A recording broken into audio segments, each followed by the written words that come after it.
pessoal, tudo bom com vocês? Espero que esteja tudo bem. Hoje vamos dar início a mais uma aula de arte, certo? E o nosso tema será Nas paredes das cavernas, pintura e desenho. Arte rupestre. A criatividade do ser humano pode ser datada de até 30 mil anos. A arte rupestre é compreendida como o amplo conjunto de desenhos, pinturas e inscrições realizadas pelo homem pré-histórico. Esses registros foram realizados em paredes de locais como grutas, cavernas e lajes de rochas, com tintas feitas a partir de elementos retirados da própria natureza, como água, gordura animal, terra e carvão. Muitas hipóteses foram formuladas para explicar o significado dos desenhos das cavernas. Entre elas, a que os desenhos eram uma forma de contar a rotina do homem pré-histórico. Além dessa, discute-se a possibilidade de os seres humanos daquele período acreditarem que os desenhos eram mágicos. Por exemplo, se os animais fossem representados sendo caçados, a mesma cena aconteceria de verdade. Assim, ela era mais do que uma forma de se divertir fazendo um diário. Teria um lado motivacional que daria suporte para a sobrevivência humana. A pintura, de acordo com a Wikipédia, refere-se genericamente à técnica de aplicar pigmento em forma pastosa, líquida ou em pó a uma superfície, a fim de colori-la, atribuindo-lhe matizes, tons e texturas. Os processos de pintar diferem quanto ao suporte, ou seja, o material sobre o qual se pinta, a ferramenta utilizada e a natureza dos pigmentos utilizados, as tintas. Principais suportes. Quase todos os papéis podem ser utilizados para sobre eles se pintar, escolhendo-se em conformidade com os efeitos que se pretendem obter, com mais ou menos textura, com maior ou menor poder de absorção, brancos ou coloridos, etc. Depois de pintado, para que o papel seque bem, deverá estar deitado na horizontal. Pode-se utilizar um secador de cabelo regulado para um calor muito baixo, para se acelerar a secagem. Quando a água se evapora, as fibras do papel contraem-se e ele torna-se duro e liso. Não é necessário pintar um papel até as suas bordas, sendo inclusive aconselhável, pessoal, deixar sempre uma margem branca a toda a volta da pintura. A tela é um tecido que é submetido a um tratamento especial que o torna impermeável e lhe confere excelentes propriedades para receber a pintura. Ferramentas para pintar.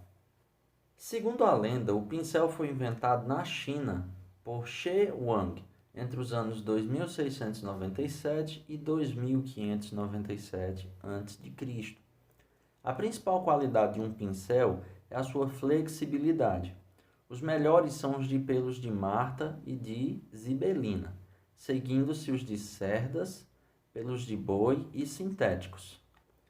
Os pincéis podem ser utilizados de diversas formas, em função da criatividade da criança ou do artista. Podem, por exemplo, ser usados com movimentos fortes e vigorosos, para expressar energia, ou com movimentação muito suave e delicada para traçar um contorno muito fino. Também se pode pintar com espátulas, que são muito utilizadas sobretudo na pintura a pastel. Existem no mercado diversos tipos de espátulas, diferindo em qualidade, formato e tamanho.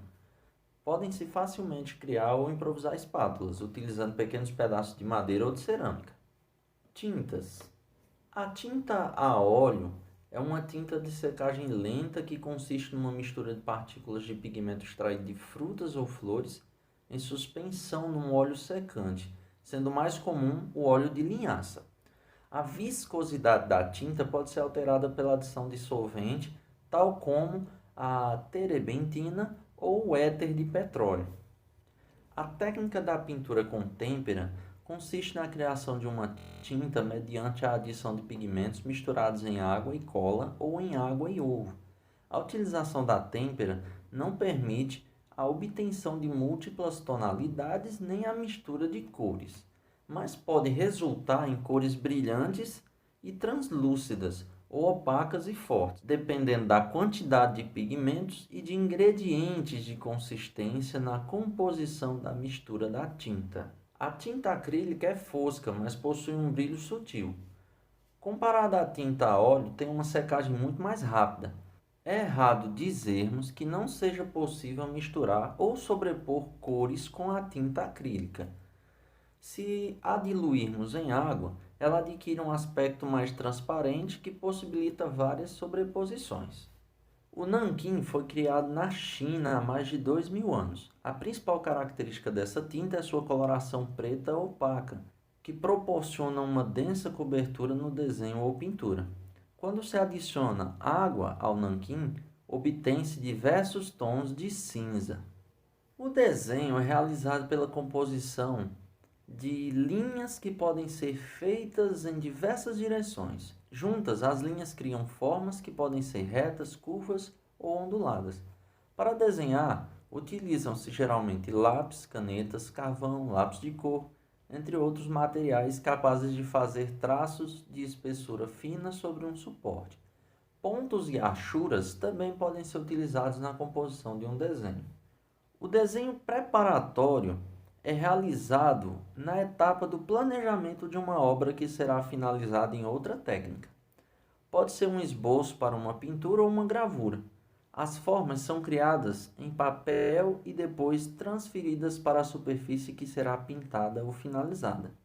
Também são feitas no próprio suporte, com a utilização de lápis grafite ou carvão.